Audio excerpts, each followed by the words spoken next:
اسلام اور رسول اللہ صلی اللہ علیہ وسلم کے خلاف ایک بہت بڑی سازش کی گئی ہے۔ بعض مسلمان کہلانے والے پبلشنگ ہاؤس احادیث مبارکہ میں کھلے عام رد و بدل کر رہے ہیں۔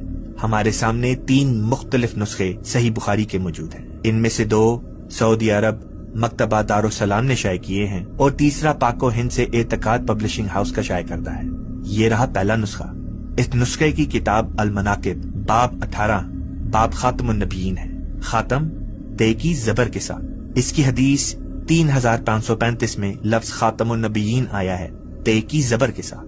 اب دیکھتے ہیں دوسرا نسخہ جو انگریزی میں ہے۔ اس میں بھی باب المناقب باب 18 میں خاتم النبیین تے کی زبر کے ساتھ آیا ہے اور حدیث 3535 بھی خاتم النبیین تے کی زبر کے ساتھ ہے۔ اب دیکھیے یہ تیسرا نسخہ جو اردو میں ہے، اعتقاد پبلشنگ ہاؤس نے شائع کیا ہے۔ اس کی کتاب المناقب باب 18 میں لفظ خاتم کو بدل کر خاتم کر دیا گیا ہے، یعنی تے پر سے زبر ہٹا کر تے کے نیچے زیر لگا دی گئی ہے۔ قرآن میں آتا ہے کہ یہود نے اپنی مقدس کتب میں رد و بدل کی، اور حدیث ترمذی شریف میں آیا ہے کہ مسلمان کہلانے والے بھی یہود کے نقش قدم پر چلیں گے۔ ہمارے مسلمان علماء اور پبلشنگ ہاؤس صرف احمدیوں کو غلط ثابت کرنے کے لیے حدیث مبارکہ میں تحریف کر رہی ہیں۔ پوچھیں مولویوں سے کہ اس تحریف کا کیا